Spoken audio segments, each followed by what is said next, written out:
이 카드로 밀린 월세 결제할 수 있을까요?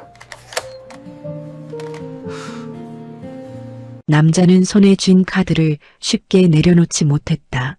아내가 마지막으로 남긴 카드였기 때문이다. 하지만 결국 결제를 할 수밖에 없었고 결제한 다음 날 집 앞에 검은 차가 섰다. 차 안에서 한 남성이 내리고 아이들 얼굴을 보고는 오열을 하였다. 구독, 좋아요 꾹 눌러주시고 댓글로 어디서 듣고 계신지도 알려주세요. 그곳에 행운과 단밤이 깃들기를 바랄게요. 사연 시작합니다. 박성호는 그날 밤 전등 스위치 앞에서 손을 멈추고 있었습니다. 밝히면 괜찮아질 것 같다가도 밝히면 더 선명해질까 두려웠죠. 창문 틈으로 찬바람이 스며들고 커튼이 살짝 흔들렸습니다. 거실 바닥은 조용했지만 탁자 위 종이들은 소리 없이 그를 몰아세웠어요. 관리비 고지서가 맨 위에 놓여 있었고 체납 정산 안내가 그 아래 깔려 있었습니다. 끝장처럼 보이는 안내문 한 장이 마지막에 붙어 있었는데 글씨가 붉었습니다. 박성호는 그 붉은 글씨를 마주칠 때마다 속이 내려앉는 느낌을 받았습니다. 그는 종이를 한 장씩 넘기다가도 같은 장으로 다시 돌아왔습니다. 혹시 잘못 본 건 아닐까 싶어서였죠. 하지만 날짜와 금액은 한치도 달라지지 않았습니다. 며칠 뒤까지 정리가 안 되면 퇴거 절차가 진행될 수 있다는 문장이 또렷했습니다. 그 문장이 이 집의 공기를 더 차갑게 만들었습니다. 방 문 틈으로 아이들 숨소리가 아주 가늘게 새어나왔습니다. 큰아이 하주는 잠든 척을 했고 막내 할인도 이불을 꼭 끌어안고 있었습니다. 둘 다 잠들지 못한다는 걸 박성호는 알고 있었어요. 요즘 아이들은 잠에 빠지는 대신 듣는 쪽을 택하곤 했습니다. 아빠가 뭘 숨기려 하는지 아이들은 이미 눈치채고 있었죠. 박성호는 아이들이 듣고 있다는 걸 알면서도 일부러 소리를 죽였습니다. 고지서를 접는 소리도 크게 들릴까봐 천천히 접었습니다. 그의 마음도 그 종이처럼 조심스럽게 접히고 있었습니다. 그는 서랍 쪽을 바라보다가 고개를 돌렸습니다. 서랍을 열면 끝내 손대지 않으려던 것이 드러날 것 같았어요. 그래도 다시 바라봤습니다. 살아야 한다는 생각이 약속보다 앞에 서는 순간이 있었거든요. 박성호는 숨을 길게 내쉬고 서랍을 열었습니다. 낡은 지갑이 가장 안쪽에 들어 있었습니다. 모서리가 닳아 손가락에 거칠게 걸렸습니다. 지퍼는 한쪽이 늘 삐걱거렸고 가죽은 오래된 냄새가 났습니다. 그 지갑은 정미연이 마지막까지 품에 두던 물건이었습니다. 정미연은 떠나기 전날 그 지갑을 박성호 손에 꼭 쥐어주었습니다. 그때도 그녀는 말을 길게 하지 않았어요. 눈빛만으로 다 말하는 사람처럼 조용했습니다. 그리고 카드 한 장을 가리키며 짧게 당부했죠. 정미연은 말했습니다. 이거는요, 정말 마지막에만 쓰세요. 아무 때나 쓰면 안 됩니다. 박성호는 그 말이 왜 그렇게 무겁게 들렸는지 아직도 모르겠습니다. 카드는 카드일 뿐인데 그날 이후로는 유언장처럼 느껴졌죠. 박성호는 지갑에서 카드를 꺼내 손바닥에 올려두었습니다. 카드는 화려하지 않았습니다. 색도 평범했고 금빛도 없었습니다. 그래도 그 카드가 방 안을 꽉 채우는 것처럼 느껴졌습니다. 그는 카드에 적힌 이름을 보려다 말았습니다. 이름을 보는 순간 정미연이 더 가까이 올 것 같았거든요. 그는 카드가 차갑다는 사실에 놀랐습니다. 사람의 약속은 늘 따뜻한 줄 알았는데 그날의 약속은 차가웠어요. 박성호는 손가락으로 카드를 살짝 밀어보았습니다. 탁자 위를 미끄러지는 작은 소리가 크게 울렸습니다. 그 소리에 하준이 방문을 살짝 열었습니다. 하준은 어둠 속에서도 아빠 손을 바라봤습니다. 아빠, 아직 안 주무셨어요? 박성우는 웃으려 했지만 입꼬리가 잘 올라가지 않았습니다. 응, 아빠가 잠깐 생각할 게 있었어. 하준은 한 발 더 나와 탁자 위 종이를 보았습니다. 그 아이의 눈이 붉은 글씨에서 멈췄습니다. 하주는 아무 말 없이 숨을 삼켰습니다. 박성호는 그 침묵이 가장 무섭다고 느꼈습니다. 아이의 침묵은 어른의 꾸짖음보다 더 날카롭거든요. 하준이 조심스럽게 물었습니다. 아빠, 우리 집 괜찮아요? 박성호는 대답 대신 하준의 어깨에 손을 얹었습니다. 괜찮아지게 할 거야. 그 말은 확신이라기보다 주문에 가까웠습니다. 그때 막내 할인도 조심스럽게 나왔습니다. 할인은 물컵을 찾는 척했지만 아빠 손의 카드를 보자 멈췄습니다. 아빠, 그거 엄마 카드예요? 박성호는 순간적으로 카드를 감추려다 멈췄습니다. 아이 앞에서 숨기는 행동이 더 큰 불안을 만든다는 걸 알았거든요. 그래, 엄마 카드야. 할인은 입술을 꼭 다물었다가 아주 작은 목소리로 물었습니다. 아빠, 우리 집에서 나가야 해요. 박성호는 무릎을 굽혀 아이 눈높이에 맞췄습니다. 할인아, 그런 말은 하지 말자. 아빠가 지킬게. 할인은 고개를 끄덕이면서도 눈빛은 흔들렸습니다. 그 흔들림이 박성호 가슴을 찔렀습니다. 아이들은 어른보다 빨리 흔들리고 더 오래 기억하죠. 하준이 갑자기 말했습니다. 아빠, 제가 학교 끝나고 일하면 돼요. 박성호는 단호하게 고개를 저었습니다. 안 돼. 너는 너답게 살아야 해. 하준은 말끝을 삼켰습니다. 그 아이가 꾹 참는 표정은 정미연을 닮아 있었습니다. 박성호는 그 닮음이 기쁘지 않았습니다. 닮았다는 것 같은 아픔을 겪을 수도 있다는 뜻이니까요. 그는 두 아이를 한 번에 끌어안았습니다. 아이들의 등이 손바닥에 닿는 순간 박성호의 눈이 뜨거워졌습니다. 그는 울음을 들키지 않으려고 목소리를 낮췄습니다. 아빠가 내일 관리사무소에 다녀올게. 방법이 하나 있어. 하준이 묻습니다. 그 방법이 엄마 카드예요. 박성호는 잠시 말을 잇지 못했습니다. 그 침묵 속에서 정미연의 당부가 다시 들렸습니다. 정말 마지막에만 쓰세요. 할인이 먼저 말했습니다. 엄마가 그러면 안 된다고 했어요. 하준도 덧붙였습니다. 엄마가 마지막에만 쓰라고 했어요. 그럼 지금이 마지막이에요. 박성호는 아이들 앞에서 무너지고 싶지 않았습니다. 하지만 아이들의 마지막이라는 말은 너무 커서 버티기 어려웠어요. 그는 숨을 삼키고 고개를 끄덕였습니다. 그래, 아빠가 잘할게. 아빠가 너희는 꼭 지킬게. 박성호의 휴대전화는 진동을 멈추지 않았습니다. 모르는 번호가 아니라 관리사무소 번호였습니다. 그는 전화를 받지 못하고 화면만 끄고 켰습니다. 받으면 무너질 것 같았고 안 받으면 더 큰 일이 올 것 같았죠. 문자 한 통이 떠올랐습니다. 내일까지 연락 부탁드립니다. 그 짧은 문장이 박성호 가슴을 더 조여왔습니다. 그는 소파 끝에 앉아 손바닥으로 눈을 문질렀습니다. 눈을 감으면 정미연이 병원 침대에서 웃던 얼굴이 떠올랐습니다. 괜찮다고 말하던 그 웃음이 사실은 얼마나 아팠는지 그는 이제야 알 것 같았습니다. 정미연은 마지막까지 아이들 앞에서 울지 않았습니다.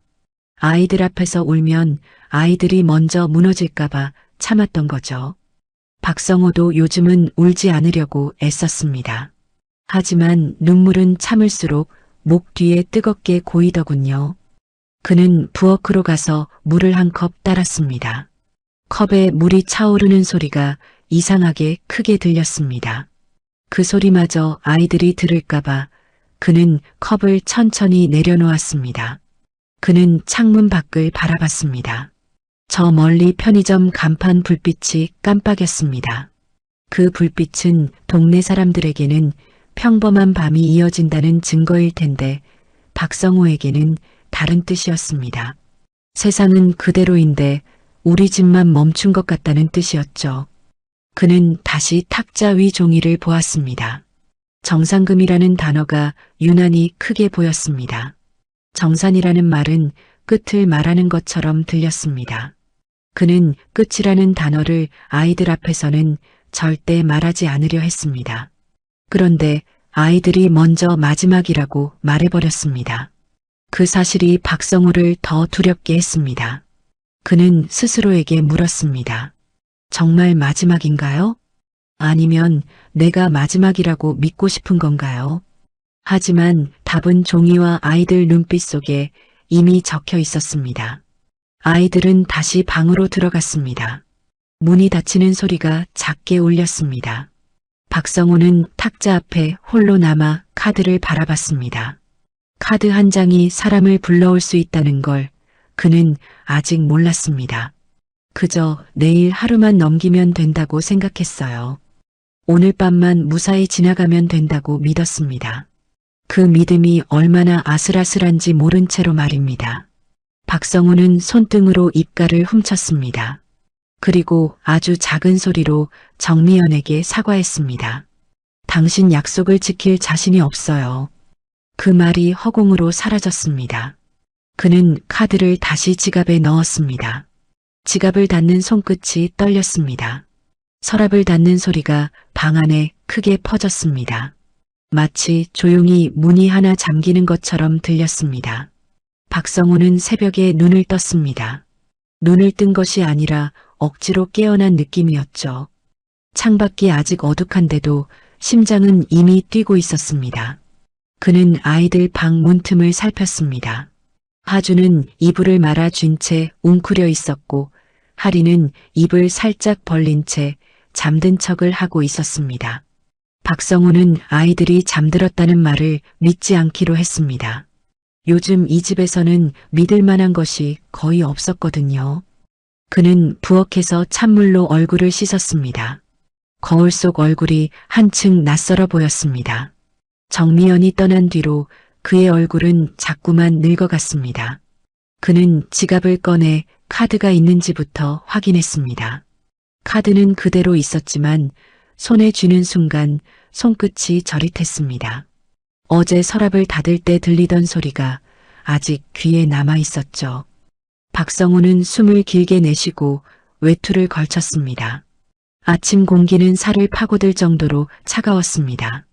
그는 계단을 내려가며 한 걸음마다 마음속에서 계산을 했습니다. 결제가 안 되면 어떻게 하지요? 결제가 되면 그 뒤에는 무슨 일이 오지요? 대답이 없는 질문을 계속 껴안은 채 관리사무소로 향했습니다.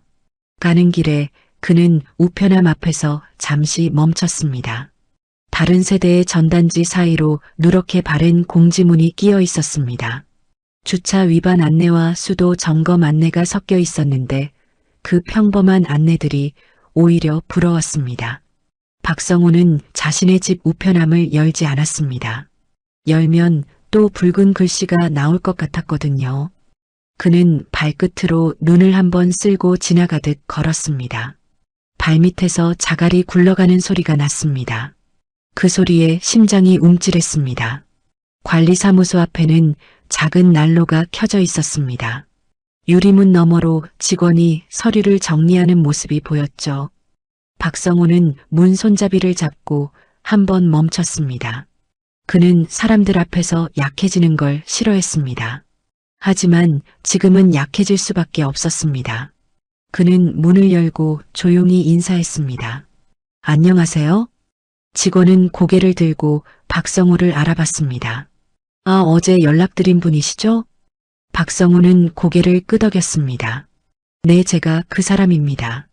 관리사무소 안에는 박성우 말고도 노인 한 분이 서류를 들고 서 있었습니다. 그 노인은 난로 앞에서 손을 비비며 직원에게 연신 미안하다고 말하고 있었습니다. 박성우는 그 모습을 보며 목이 더 조였습니다. 자기도 누군가에게 미안하다고 말해야 할 것 같은 기분이 들었죠. 그는 괜찮은 척 고개를 돌렸지만 귀는 그들의 대화를 듣고 있었습니다. 노인은 말했습니다. 조금만 더 기다려주시면 안 될까요? 직원은 정중하게 대답했습니다. 어르신 규정이라서요. 박성우는 그 말이 자신에게도 곧 닿을 것 같아 어깨가 굳었습니다. 직원은 의자를 권했습니다. 박성호는 앉지 않고 서서 듣겠다고 했습니다. 앉으면 일어나는데 오래 걸릴 것 같았어요. 직원은 모니터를 켜고 미납 내역을 하나씩 읽어내려갔습니다. 박성호는 숫자를 듣는 동안 고개를 들지 못했습니다. 숫자들은 칼처럼 이어졌습니다. 연체된 관리비와 공용전기료와 정상금이 차곡차곡 쌓여 있었습니다. 직원은 마지막에 말했습니다. 오늘까지 일부라도 정리하시면 퇴거 절차는 잠시 멈출 수 있습니다. 박성호는 목이 마르도록 침을 삼켰습니다. 그는 조심스럽게 물었습니다. 월세는 카드로 안 되는 거죠? 직원은 고개를 저었습니다. 개인 임대료는 현금이나 이체가 원칙입니다. 박성호는 예상했던 답이라 더 숨이 막혔습니다. 그러면 저는 뭘 할 수 있습니까? 직원은 화면을 돌려 보여주며 말했습니다. 여기 보시면 관리비랑 정상금이 별도로 잡혀 있습니다. 이 부분은 카드 결제가 가능합니다. 박성호는 그 말을 듣고도 바로 믿지 못했습니다. 정미연의 당부가 머리를 때렸거든요. 정말 마지막에만 쓰세요. 직원은 박성호의 표정을 살피며 말을 이어갔습니다. 카드로 하시면 연체이자 일부도 정리됩니다. 그리고 납부 확인이 바로 처리되어서 민원도 줄어듭니다. 박성호는 무슨 말을 들어도 마음이 가라앉지 않았습니다. 그는 손바닥에 땀이 차는 걸 느꼈습니다. 카드를 내밀면 끝이라고 생각했습니다. 내밀지 않으면 아이들이 끝이라고 생각했습니다. 그는 결국 지갑을 열었습니다. 카드가 손가락 사이에서 미끄러졌습니다.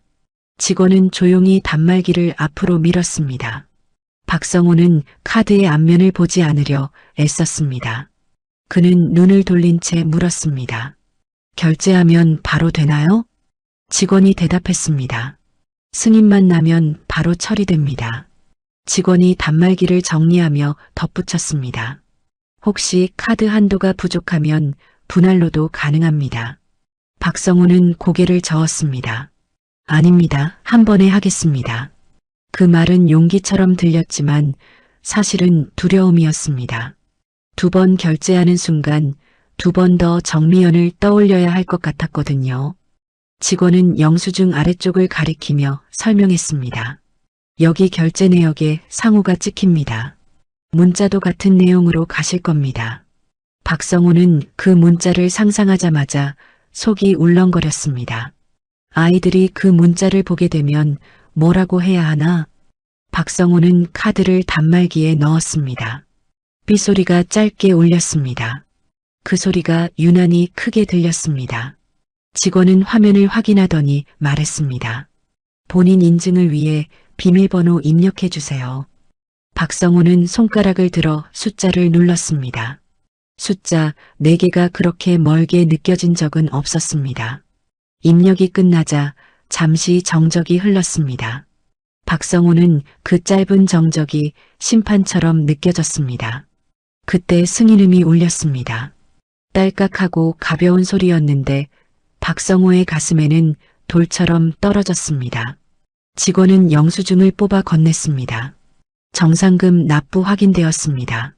박성호는 영수증을 받았지만 바로 보지 못했습니다. 종이에서 잉크 냄새가 났습니다. 그는 떨리는 손으로 영수증을 접었다가 다시 폈습니다.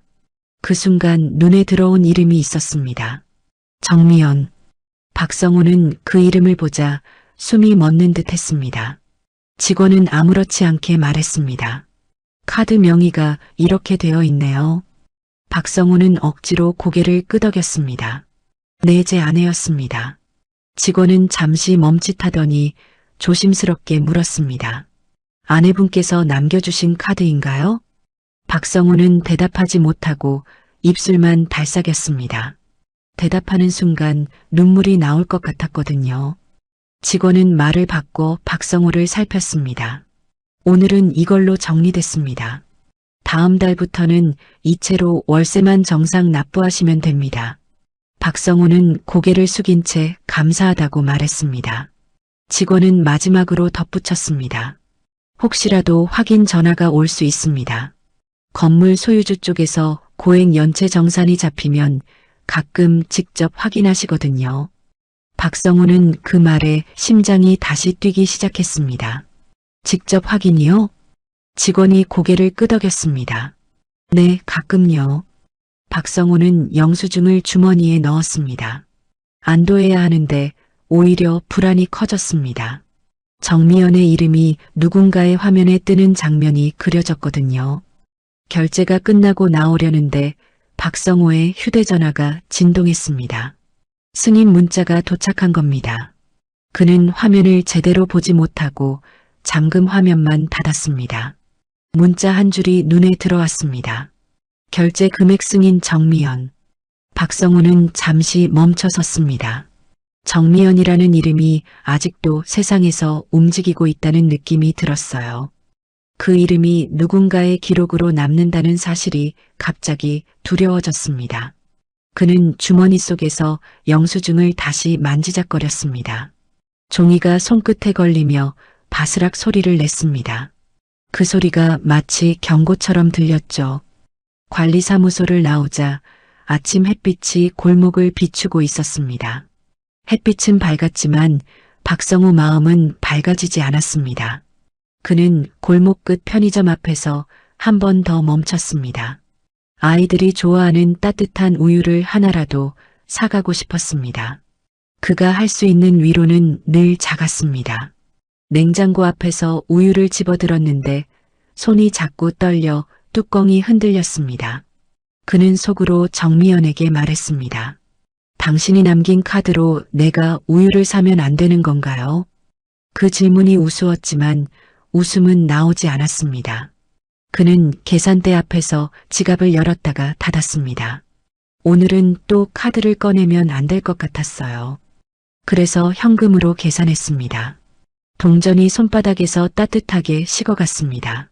집으로 돌아오는 길에 박성호는 자꾸 뒤를 돌아봤습니다. 누가 따라오는 것도 아닌데도 그랬습니다.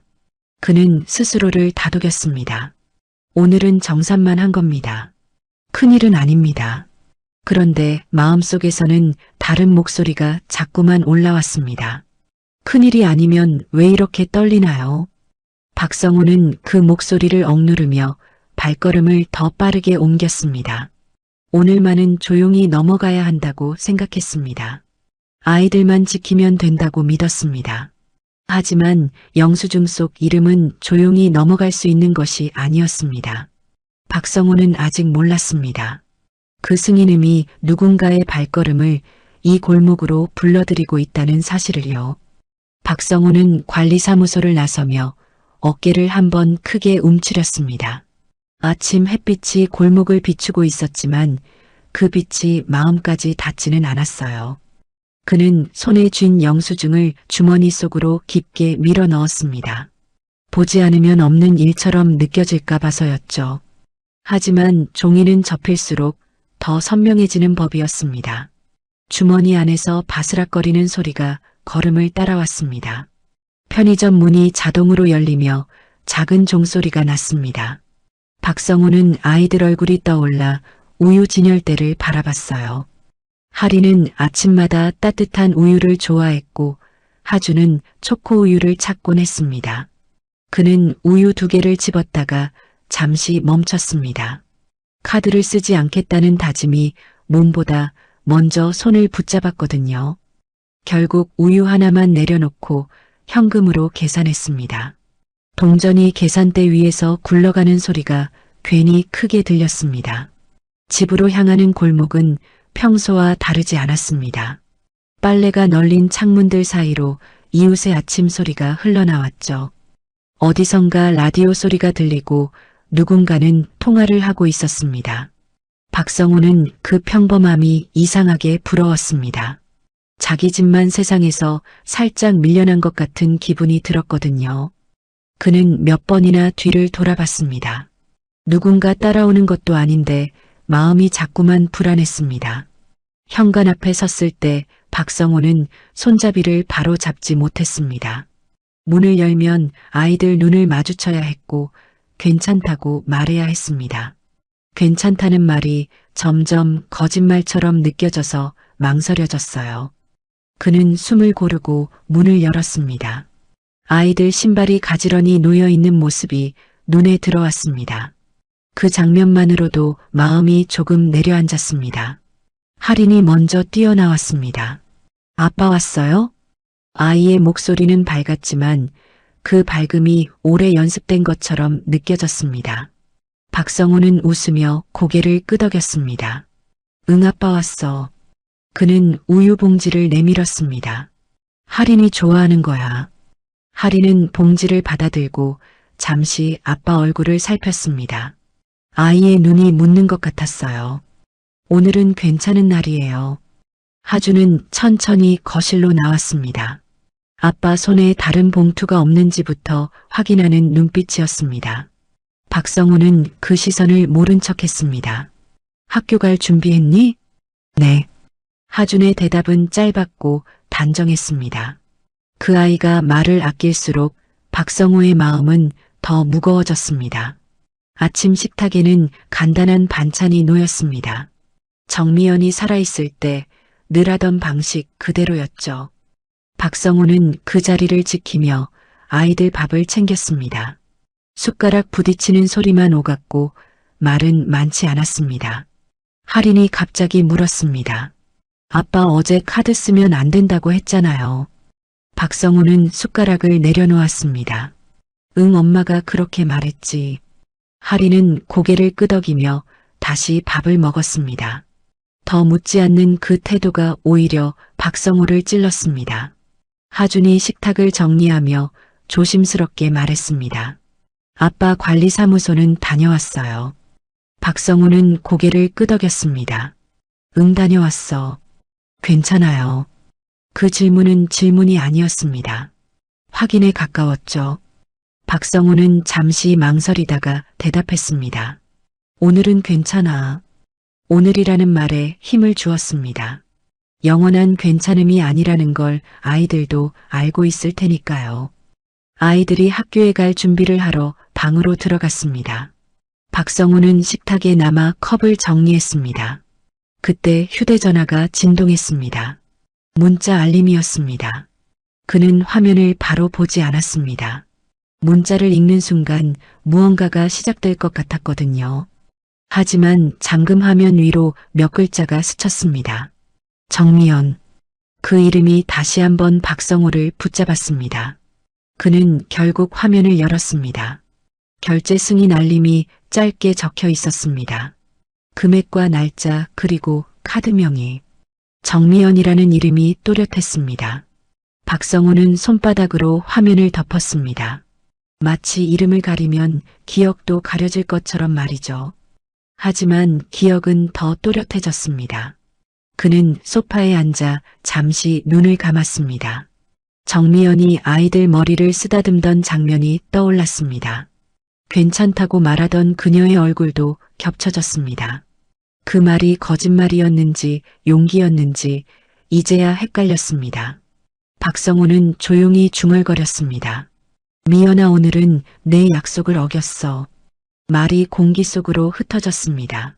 그때 초인종이 울렸습니다. 박성우는 화들짝 놀라 일어섰습니다. 아이들이 방에서 동시에 고개를 내밀었습니다. 아빠, 누가 와요? 박성우는 아이들을 안심시키려 웃었습니다. 아마 택배일 거야.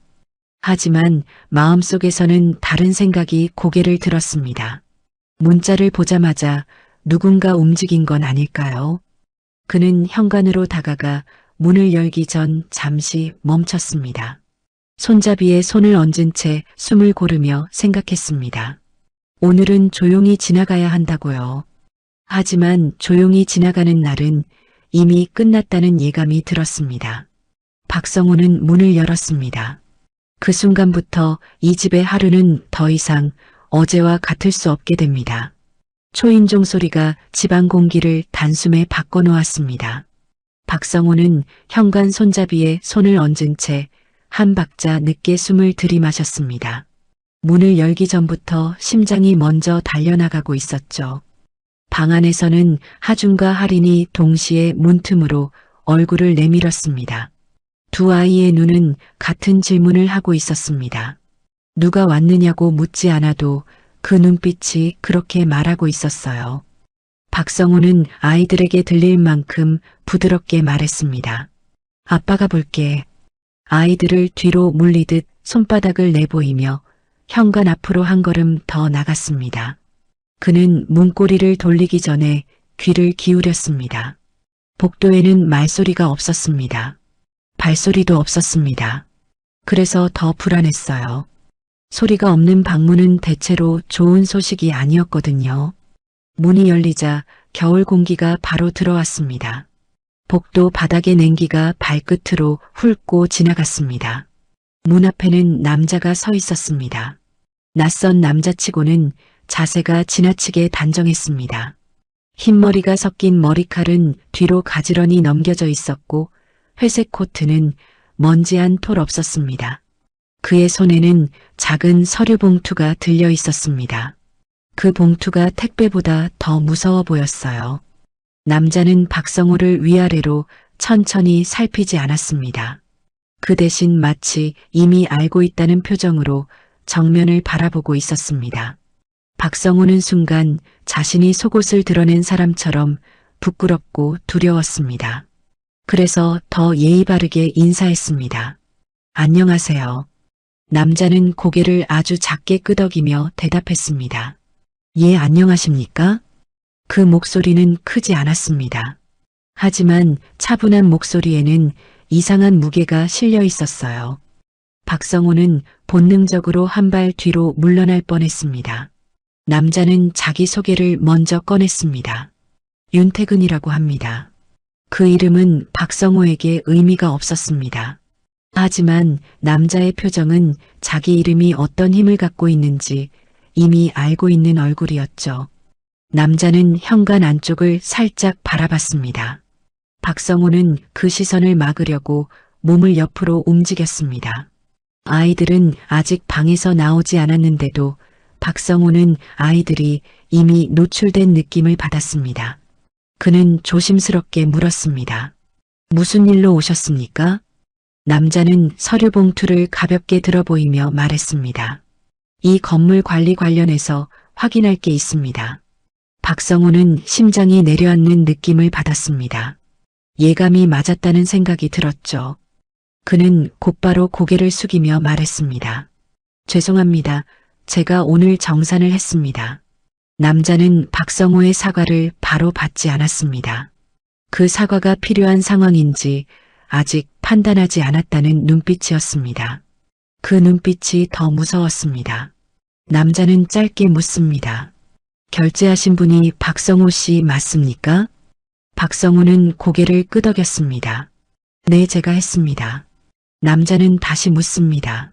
정미연 씨는 어떤 분이십니까? 박성호는 순간 목이 막혔습니다. 정미연이라는 이름이 이 집 밖에서 입으로 불리는 순간이 너무 낯설었습니다. 그는 입술을 한번 축인 뒤 대답했습니다. 제 아내였습니다. 남자의 눈동자가 아주 미세하게 흔들렸습니다. 그 흔들림이 박성호에게는 번개처럼 보였어요. 남자는 고개를 천천히 끄덕이며 말했습니다. 그렇군요. 그리고는 한 걸음 더 다가오려다 멈췄습니다. 박성호는 문과 몸으로 길을 막고 있었습니다. 남자는 그 행동을 탓하지 않았습니다. 오히려 더 조용해졌습니다. 그 조용함 속에서 박성호는 이상한 예감을 느꼈어요. 이 사람은 돈 이야기만 하러 온 게 아니구나 하고요. 그때 방 안에서 할인의 목소리가 작게 들렸습니다. 아빠 누구예요? 박성호는 급히 대답했습니다. 아빠가 알아서 할게.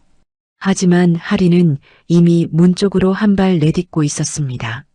아이의 발소리는 가볍고 빠르지 않았습니다. 조심조심이었습니다. 박성호는 그 조심스러움이 마음을 찢었습니다. 할인이 현관 근처까지 나오자 남자의 시선이 아이에게 꽂혔습니다. 그 시선은 무례하지 않았습니다. 그런데 너무 깊었습니다. 마치 잃어버린 것을 다시 찾은 사람의 눈빛처럼 보였어요. 할인은 남자의 낯선 분위기에 멈칫했습니다. 하지만 억지로 인사를 건넸습니다. 안녕하세요. 남자는 그 인사에 바로 대답하지 못했습니다. 입술이 아주 잠깐 열렸다가 닫혔습니다. 그리고 숨이 한번 크게 멎는 듯 했습니다. 하준도 뒤늦게 나왔습니다. 하준은 상황을 빠르게 읽는 아이였습니다. 그래서 더 조용히 걸어 나왔습니다. 그는 할인 옆에 서서 아빠 손등을 한번 만졌습니다. 박성호는 그 작은 손길에 더 움찔했습니다. 하준은 눈을 크게 뜨고 남자를 바라봤습니다. 남자는 하준을 보는 순간에도 얼굴빛이 변했습니다. 하지만 변하는 할인을 볼 때가 더 컸습니다. 남자의 무릎이 아주 살짝 꺾였습니다. 박성호는 그걸 착각이라 생각하려 했습니다. 하지만 남자의 손이 문틀을 잡고 버티는 모습을 보고 확신했습니다. 남자는 흔들리고 있었습니다. 그 흔들림이 천천히 커져서 사람 전체를 흔들었습니다. 박성호는 본능적으로 말했습니다. 괜찮으십니까? 남자는 대답 대신 할인의 얼굴만 바라봤습니다. 할인의 눈 아래 작은 점이 복도 불빛에 잠깐 드러났습니다. 그 순간 남자의 눈가가 붉어졌습니다. 남자는 아주 낮은 목소리로 중얼거렸습니다. 서연이 같구나. 박성호는 그 말을 듣고 숨이 멎었습니다.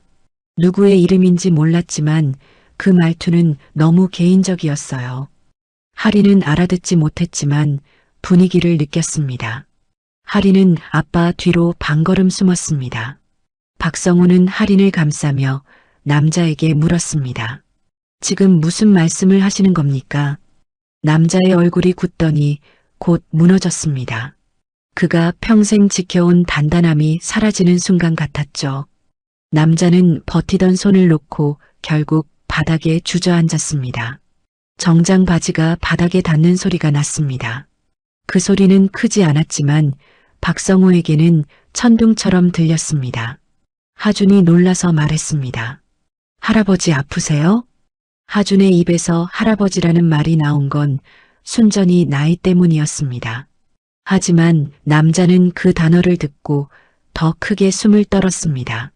박성호는 허리를 굽혀 남자의 팔을 잡아 올리려 했습니다. 잠깐만요, 일어나 보세요. 남자는 박성호의 손을 뿌리치지 않았습니다. 그저 멍한 눈으로 아이들을 바라봤습니다. 그리고 아주 조용히 말했습니다. 제가 이 아이들을 본 적이 있습니다. 박성호는 그 말에 온몸이 굳었습니다. 그는 단호하게 대꾸했습니다. 없습니다. 처음 보시는 겁니다. 남자는 고개를 천천히 저었습니다. 아닙니다. 제 기억이 틀리지 않습니다. 그 말이 끝나자 복도 공기가 더 차가워졌습니다. 박성호는 아이들을 뒤로 밀어넣듯 말했습니다. 너희는 방에 들어가 있어. 할인이 떨리는 목소리로 대답했습니다. 아빠 무서워요. 박성호는 아이들의 손을 꼭 잡았습니다. 괜찮아, 아빠가 있어. 그 말은 아이들에게 하는 말이면서도 자기 자신에게 하는 말이었습니다. 남자는 주저앉은 채로 서류 봉투를 열었습니다. 그 안에서 결제 내역이 찍힌 종이를 꺼내 들었습니다. 종이는 겨우 한 장이었는데 남자의 손이 떨려서 종이가 흔들렸습니다. 남자는 그 종이를 바라보며 말했습니다. 정미연 씨 이름으로 결제가 들어왔습니다. 박성호는 눈을 크게 뜨고 말했습니다. 그래서요. 남자는 박성호를 바라보다가 다시 아이들을 바라봤습니다. 제가 확인해야 할 게 있습니다. 박성호는 숨을 삼켰습니다. 확인이라는 말이 너무 무서웠습니다. 확인이라는 말은 언제나 누군가의 삶을 뒤집어 놓았으니까요. 남자는 숨을 고르며 겨우 일어나려 했습니다. 하지만 다리에 힘이 제대로 들어가지 않았습니다. 박성호는 더 이상 방치할 수 없어 남자의 팔을 붙잡았습니다. 남자의 팔은 생각보다 가늘었습니다. 이런 사람도 누군가에게는 무서운 존재일 수 있다는 사실이 더 이상하게 느껴졌습니다. 남자는 박성호의 어깨 너머로 아이들을 다시 봤습니다. 그 눈빛에는 후회가 가득했습니다. 박성호는 그 후회가 무엇인지 알 수 없었지만 그 깊이만큼은 느낄 수 있었습니다. 남자는 마침내 입을 열었습니다. 저는 이 건물의 소유주입니다. 박성호는 그 말에 가슴이 다시 내려앉았습니다. 남자는 말을 이어갔습니다. 그리고 정미연 씨는 제 딸이었습니다. 박성호는 순간 귀를 의심했습니다. 세상에서 가장 멀어야 할 말이 가장 가까운 곳에서 들려왔거든요. 하주는 박성호 얼굴을 올려다봤습니다. 하리는 입술을 꼭 깨물었습니다. 박성호는 아무 말도 하지 못했습니다. 입을 열면 지금까지 버텨온 모든 것이 무너질 것 같았어요. 복도에 앉아있던 윤태근은 한동안 움직이지 못했습니다. 사람이 바닥에 주저앉아 있다는 사실보다도 그 표정이 더 낯설었어요. 무너졌다고 말하기에는 너무 조용했고 놀랐다고 하기에는 너무 오래 멈춰 있었습니다. 박성호는 아이들을 뒤로 감싸 안은 채 그 모습을 지켜보고 있었습니다. 아이들 숨소리가 제법 크게 들렸습니다. 그 숨소리 하나하나가 박성호의 심장을 때렸어요. 윤태근의 시선은 계속 할인에게 머물러 있었습니다. 눈을 떼지 못한 채로요. 할인은 아빠 등 뒤에 반쯤 숨은 상태였지만 얼굴은 그대로 노출돼 있었습니다. 윤태근은 고개를 아주 조금 기울여 아이 얼굴을 바라봤습니다. 마치 빛의 각도를 바꾸면 더 선명해질 거라 믿는 사람처럼 말입니다. 그 눈빛에는 계산도 판단도 없었습니다. 그저 확인하고 싶다는 마음만 가득했어요. 박성호는 더는 두고 볼 수 없다는 듯 입을 열었습니다. 지금 말씀하신 게 무슨 뜻입니까? 윤태근은 대답하지 않았습니다. 대답 대신 손등으로 눈가를 눌렀습니다. 그 손이 미세하게 떨리고 있었습니다. 그 떨림은 나이 탓이라기에는 너무 감정적이었어요. 할인이 아빠 옷자락을 잡아당겼습니다. 아빠 저 무서워요. 박성호는 아이의 손을 꼭 쥐었습니다. 괜찮아, 아빠가 있어. 그 말은 분명 아이에게 하는 말이었지만 윤태근에게도 들렸을 겁니다. 윤태근은 그 말을 듣고 눈을 감았습니다. 윤태근은 한참 만에야 낮은 목소리로 말했습니다. 아이 이름이 어떻게 됩니까? 박성호는 경계심을 풀지 않은 채 대답했습니다. 할인입니다. 윤태근은 그 이름을 입안에서 한번 굴렸습니다. 할인이라는 두 글자가 너무 부드럽게 흘러서 더 아파 보였어요. 윤태근은 조심스럽게 다시 물었습니다. 생일은 언제입니까? 박성호는 잠시 망설이다가 말했습니다. 3월입니다. 그 말이 끝나자 윤태근의 어깨가 눈에 띄게 내려앉았습니다. 마치 오래 버티던 무게를 잠시 내려놓은 사람처럼 말이죠. 윤태근은 고개를 들지 않은 채 중얼거렸습니다. 서연이도 3월이었습니다. 박성호는 그 이름을 또렷하게 들었습니다. 아까 흘려듣기에는 너무 분명한 발음이었어요. 박성호는 그제야 깨달았습니다. 이 사람은 우연으로 움직이고 있지 않다는 것을요. 하준이 한 발 앞으로 나섰습니다. 하준은 어른들 사이에 낀 아이답지 않게 침착했습니다. 아저씨 왜 우리를 자꾸 봐요? 윤태근은 그 질문에 얼굴을 들었습니다. 그 눈빛은 하준에게로 잠시 옮겨갔다가 다시 할인에게 돌아왔습니다. 윤태근은 대답 대신 물었습니다. 혹시 웃어줄 수 있겠니? 박성호는 그 말을 듣고 즉시 고개를 저었습니다. 그럴 이유 없습니다. 윤태근은 더 말하지 않았습니다. 그는 단지 할인의 얼굴을 다시 바라봤습니다. 할인은 무슨 뜻인지 몰랐지만 잠시 망설이다가 입꼬리를 살짝 올렸습니다. 아이의 웃음은 크지 않았습니다. 그러나 그 순간 윤태근의 얼굴이 완전히 무너졌습니다. 윤태근은 숨을 들이마셨다가 크게 흔들렸습니다. 그리고 마치 다리에 힘이 풀린 사람처럼 다시 주저앉았습니다. 이번에는 박성호도 잡아줄 틈이 없었습니다. 윤태근의 입에서 짧은 숨이 새어나왔습니다. 울음 같지도 않았고 한숨 같지도 않았습니다. 그저 사람이 감당할 수 없는 기억을 마주했을 때 나는 소리였어요. 윤태근은 떨리는 목소리로 말했습니다. 눈 아래 점이 있습니다. 박성호는 본능적으로 할인을 더 끌어안았습니다. 윤태근은 말을 이어갔습니다. 제 딸도 거기에 점이 있었습니다. 그 말은 설명이 아니었습니다. 확신이었습니다. 박성호는 고개를 저으며 말했습니다. 아이들은 그런 이야기 들을 이유 없습니다. 윤태근은 고개를 끄덕였습니다. 압니다. 그래서 지금까지 아무 말도 못했습니다. 그는 손으로 얼굴을 가린 채 한동안 말이 없었습니다. 복도 끝에서 누군가 계단을 오르는 소리가 들렸습니다. 일상의 소음이었습니다. 그 평범한 소리가 이 상황을 더 비현실적으로 만들었습니다. 윤태근은 손을 내리고 박성호를 올려다봤습니다. 확인만 하겠습니다. 그 말이 부탁인지 요구인지 박성호는 알 수 없었습니다. 박성호는 단호하게 말했습니다. 아이들 앞에서는 안 됩니다. 윤태근은 고개를 끄덕이며 대답했습니다. 그건 약속드리겠습니다. 그 약속이 어떤 의미인지 박성호는 아직 몰랐습니다. 할인은 여전히 아빠 옷자락을 놓지 않고 있었습니다. 할인의 손이 조금 차가워져 있었습니다. 박성호는 아이의 손을 감싸쥐며 속으로 다짐했습니다. 어떤 진실이 있더라도 이 아이들만은 흔들리지 않게 하겠다고요.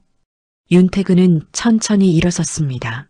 이번에는 박성호의 도움 없이도 버텼습니다. 그는 정장을 한번 털고 숨을 고른 뒤 말했습니다. 오늘은 여기까지 하겠습니다. 그 말은 물러남처럼 들렸지만 끝이 아니라는 느낌을 남겼습니다. 윤태근은 문 밖으로 나가기 전 마지막으로 할인을 바라봤습니다. 그 눈빛에는 더 이상 놀람이 없었습니다. 대신 오래된 그리움과 깊은 후회가 섞여 있었습니다. 박성호는 그 눈빛을 평생 잊지 못할 거라는 걸 알았습니다. 문이 닫히자 복도는 다시 조용해졌습니다. 아이들 숨소리만 남았습니다. 박성호는 그제야 다리가 풀린 듯 현관벽에 등을 기댔습니다. 하준이 조심스럽게 물었습니다. 아빠, 저 사람 누구예요? 박성호는 바로 대답하지 못했습니다. 어떤 말도 지금은 너무 빠르다고 느꼈거든요. 박성호는 아이들을 안아들며 말했습니다. 조금만 기다려보자. 그 말은 아이들에게 하는 말이었지만 사실은 자기 자신에게 하는 말이었습니다. 윤태근이 돌아간 뒤 집안은 이상할 만큼 조용해졌습니다.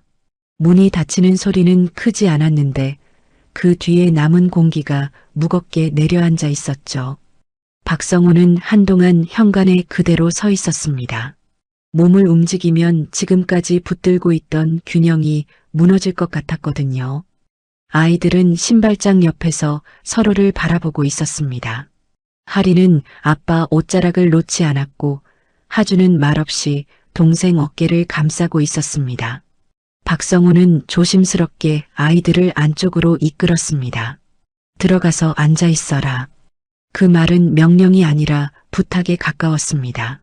아이들은 고개를 끄덕이며 거실로 들어갔습니다. 박성호는 현관문을 다시 한번 확인하고 잠갔습니다. 잠그는 소리가 지나치게 크게 들렸습니다. 마치 바깥과 안쪽을 갈라놓는 선을 긋는 것처럼 느껴졌어요. 거실에 앉자 박성호는 그제야 숨을 길게 내쉬었습니다. 가슴 안에 차있던 공기가 한꺼번에 빠져나가는 느낌이었습니다. 할인이 조심스럽게 물었습니다. 아빠, 저 할아버지 다시 와요? 박성호는 잠시 말을 고르다가 대답했습니다. 오늘은 안 올 거야. 그 말이 진심인지 스스로도 확신하지 못했지만 아이들에게는 필요했습니다. 하주는 한동안 말이 없었습니다. 그러다 조용히 입을 열었습니다. 아빠, 그 사람 엄마를 알아요? 질문이 아니라 확인이었습니다. 박성호는 고개를 끄덕였습니다. 알았던 것 같아. 하주는 더 묻지 않았습니다. 묻지 않는 선택이 이 집에서는 너무 익숙해져 있었죠. 잠시 후 아이들은 방으로 들어갔습니다. 문이 닫히고 발소리가 멀어지자 박성호는 혼자 남았습니다. 그는 소파에 앉아 주머니를 더듬었습니다. 손끝에 종이의 감촉이 닿았습니다. 관리사무소에서 받아온 영수증이었습니다. 그는 영수증을 꺼내 무릎 위에 펼쳤습니다. 박성호의 시선은 자연스럽게 한 줄에 멈췄습니다. 결제자 이름이 적힌 부분이었습니다. 정미연. 그 이름은 늘 마음속에 있었지만 이렇게 종이 위에서 마주하니 전혀 달랐습니다. 마치 누군가 일부러 다시 불러낸 것처럼 느껴졌죠. 그는 손가락으로 이름을 가볍게 눌렀습니다. 잉크가 번지지 않는데도 마음은 번지는 것 같았습니다. 박성호는 그 이름 아래 적힌 금액을 보았습니다. 숫자는 정확했고 흔들림이 없었습니다. 그가 결제한 돈이었습니다. 그런데 이상하게도 그 돈이 자기 돈처럼 느껴지지 않았습니다.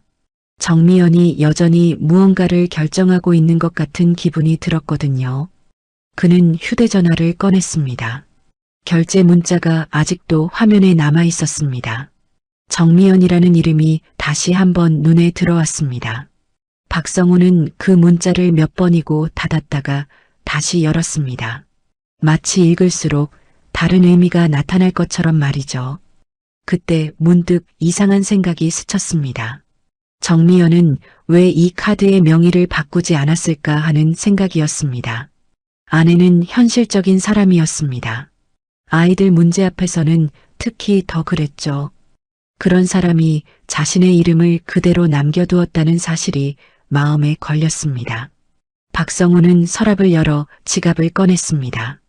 카드를 다시 꺼내 손바닥 위에 올려두었습니다. 빛을 받지 않아도 카드 표면이 또렷했습니다. 그는 카드 뒷면을 뒤집어 보았습니다. 유효기간은 아직 남아 있었습니다. 그리고 카드사 이름 아래 작은 글씨들이 이어져 있었습니다. 그는 그 작은 글씨를 천천히 읽어 내려갔습니다. 그 순간 머릿속에서 무언가가 맞물리는 느낌이 들었습니다. 이 카드는 오래전에 발급된 것이었습니다. 정미연이 아프기 전부터 가지고 있던 카드였죠. 그녀가 마지막에 급하게 만든 것이 아니라는 뜻이었습니다. 박성호는 갑자기 숨이 막히는 느낌을 받았습니다. 아내가 이 카드를 어떤 마음으로 가지고 있었는지 떠올랐거든요. 쓰지 않기 위해서가 아니라 남겨두기 위해서였을지도 모른다는 생각이 들었습니다. 그는 소파에 등을 깊게 묻고 눈을 감았습니다. 정미연의 목소리가 다시 떠올랐습니다. 정말 마지막에만 쓰세요.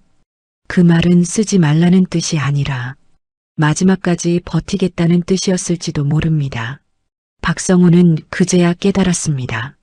이 카드는 도움을 받으라는 카드가 아니라 정미연이 끝까지 책임지겠다는 약속이었을지도 모른다는 것을요.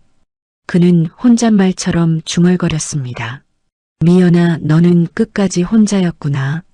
그 말이 너무 늦게 나온 것 같아 입술을 깨물었습니다. 정미연은 도움을 거절한 것이 아니라 아이들 앞에서 무너지지 않기 위해 선택을 숨겼던 사람이라는 생각이 들었습니다. 그때 휴대전화가 다시 진동했습니다. 이번에는 문자 알림이 아니라 부재중 전화 표시였습니다. 번호는 낯설었습니다. 박성호는 화면을 한참 바라보다가 전화를 걸지 않았습니다. 지금 통화하면 마음이 무너질 것 같았거든요. 그는 영수증을 다시 접어 지갑 안에 넣었습니다. 카드도 함께 넣고 서랍을 닫았습니다. 서랍이 닫히는 소리가 어제보다 더 무겁게 들렸습니다. 이제 이 카드는 단순한 결제 수단이 아니었습니다. 정미연이 남긴 마지막 선택이었고 누군가에게는 다시 꺼내보고 싶은 이름이었을 테니까요. 박성호는 천천히 일어나 아이들 방 쪽을 바라봤습니다. 문은 닫혀 있었지만 아이들 숨소리는 느껴졌습니다. 그는 속으로 다짐했습니다.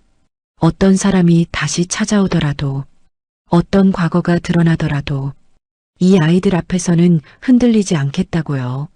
하지만 동시에 알았습니다.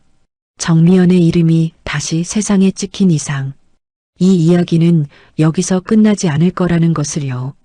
박성호는 밤이 깊어가도 불을 켜지 않았습니다. 집안은 어둠 속에서 더 또렷해졌고 숨소리마저 벽에 부딪혀 돌아오는 느낌이 들었어요. 아이들이 잠든 방 문은 닫혀 있었지만 완전히 잠들었는지는 알 수 없었습니다. 요즘 아이들은 잠을 자면서도 귀를 열어두는 법을 배운 것 같았죠. 박성호는 소파 끝에 앉아 두 손을 모은 채 가만히 고개를 숙였습니다. 이 집에 남아있는 침묵이 갑자기 너무 많다고 느껴졌습니다. 그는 천천히 일어나 부엌으로 갔습니다. 수도꼭지를 틀자 물이 흘러나왔고 그 소리가 유난히 크게 들렸습니다. 컵에 물을 따르다 손이 미끄러져 물이 넘쳤습니다. 바닥에 떨어진 물을 닦으려다가 그 자리에 그대로 주저앉고 말았어요. 윤태근이 했던 말이 계속 머릿속을 맴돌았습니다.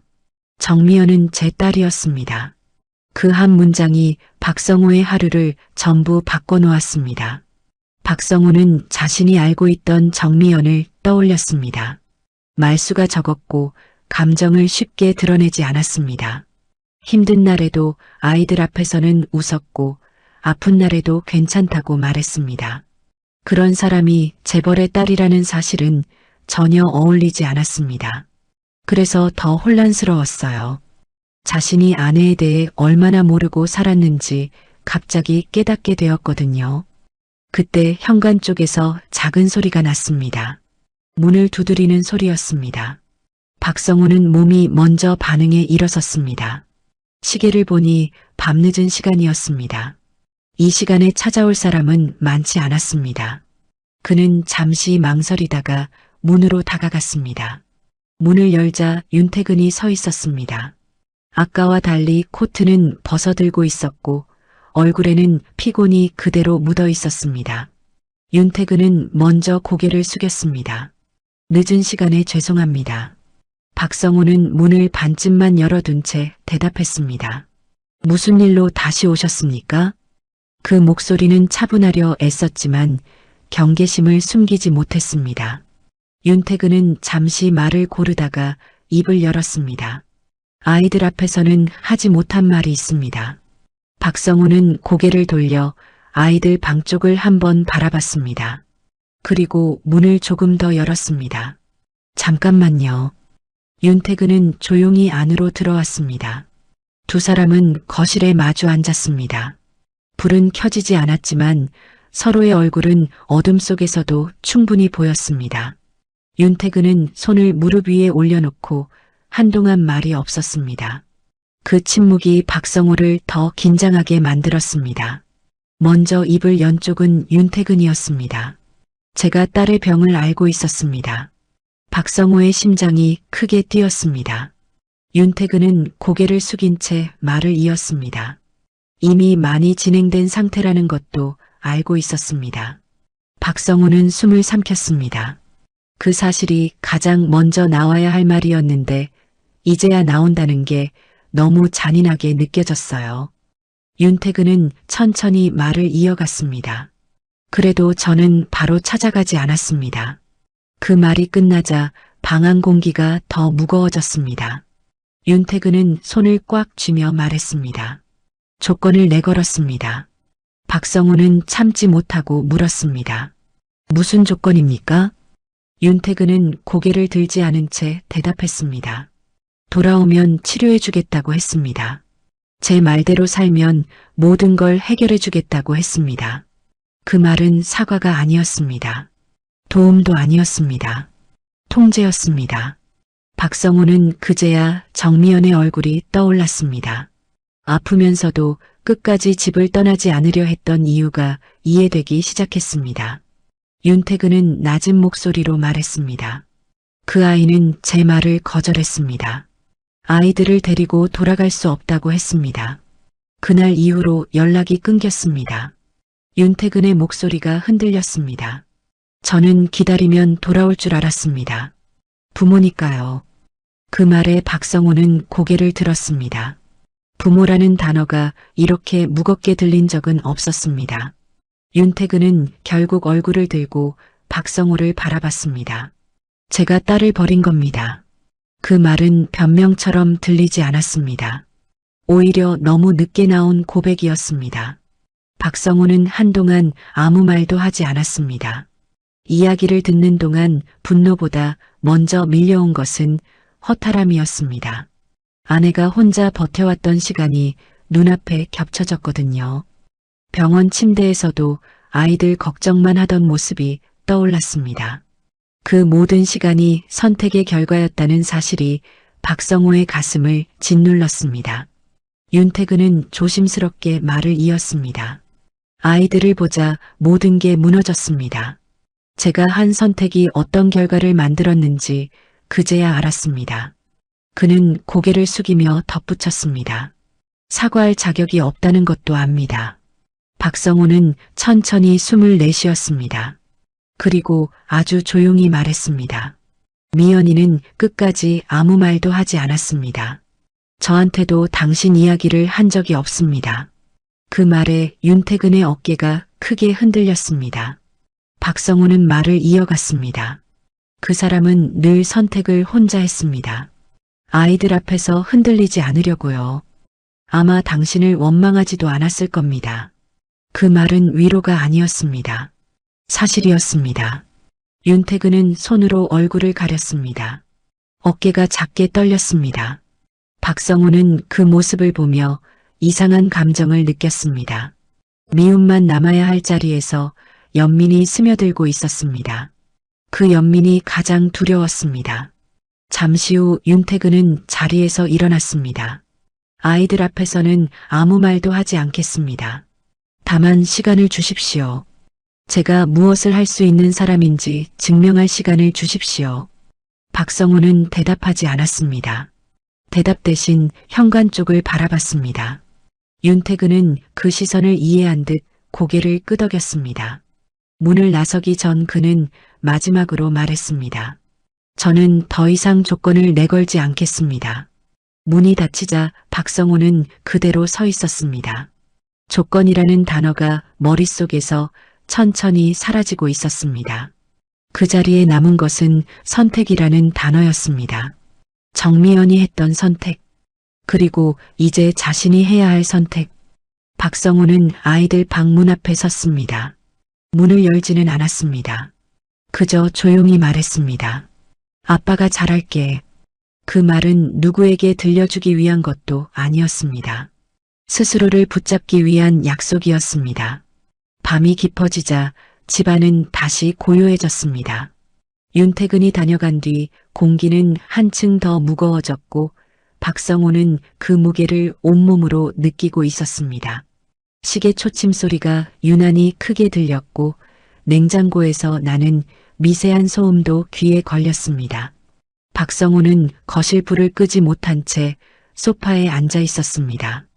불을 끄면 오늘 있었던 일이 꿈처럼 흩어질 것 같다가도 불을 켜두면 현실이 너무 또렷해질 것 같아 망설여졌습니다. 아이들 방 문은 닫혀 있었지만 박성호는 아이들이 잠들지 않았다는 걸 알고 있었습니다. 하주는 언제나 중요한 날이면 더 조용해졌고 하리는 잠든 척을 하면서도 작은 소리에 먼저 반응하곤 했죠. 그날 밤도 마찬가지였습니다. 박성호는 소파에서 일어나 아이들 방 쪽으로 조심스럽게 다가갔습니다. 문 앞에서 발걸음을 멈췄습니다. 안에서 들리는 숨소리를 가늠해 보려 했습니다. 잠든 숨인지 깨어있는 숨인지 그는 이미 구분할 수 있게 되어 있었습니다. 그날 밤의 숨은 너무 또렷했습니다. 박성호는 문을 살짝 열었습니다. 방 안불은 꺼져 있었지만 커튼 사이로 들어온 가로등 불빛이 바닥을 비추고 있었습니다. 하주는 침대에 누운 채 천장을 보고 있었고 하리는 인형을 끌어안고 옆으로 누워 있었습니다. 둘 다 눈을 뜨고 있었습니다. 박성호는 그 모습을 보고 가슴이 조여왔습니다.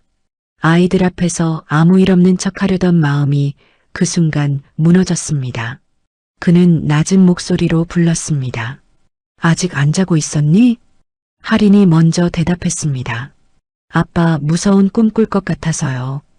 박성호는 그 말이 꿈 이야기가 아니라는 걸 알았습니다. 그는 아이들 침대 옆에 앉아 하린 머리를 쓰다듬었습니다. 괜찮아, 아빠가 옆에 있어. 하주는 한동안 말이 없다가 조용히 입을 열었습니다. 아빠, 아까 그 사람 엄마 이야기했죠. 박성우는 고개를 끄덕였습니다. 응, 조금. 그 대답은 너무 짧아서 스스로도 놀랐습니다. 하주는 숨을 고르고 말을 이었습니다. 엄마 아픈 거 알고 있었던 사람이에요. 박성우는 고개를 들었습니다. 하준의 말은 질문이 아니었습니다. 이미 답을 알고 있다는 얼굴이었죠. 박성우는 아이에게서 시선을 떼지 못했습니다. 그걸 어떻게 알았니? 하준은 이불 끝을 잡아당기며 말했습니다. 엄마가 마지막에 말했어요. 엄마가요, 누군가는 알고 있었는데 그래도 안 왔다고 했어요. 그 말에 박성우의 심장이 크게 뛰었습니다. 정미연은 끝까지 아무 말도 하지 않았다고 믿고 있었는데 아이에게는 이미 다른 말을 남겨두었던 겁니다. 할인도 고개를 끄덕이며 덧붙였습니다. 엄마가요, 그래도 원망하지 말라고 했어요. 엄마가 어른들 사정이 있다고 했어요. 박성우는 입술을 꼭 다물었습니다. 아이들 입에서 어른들 사정이라는 말이 나오는 게 너무 아팠습니다.